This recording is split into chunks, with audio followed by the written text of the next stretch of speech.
κατά το μέγα ελεός σου δε μετά σου επάκουσον και ελέησον.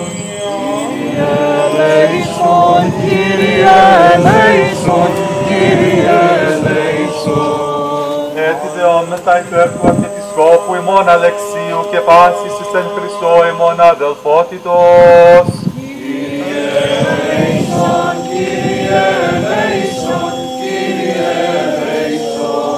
Ότι ελεήμων και φιλάνθρωπος Θεός υπάρχεις και εσύ την δόξαν αναπέμπομεν το Πατρί και το Υιό και το Αγίο Πνεύματι νυν και αεί και εις τους αιώνας των αιώνων.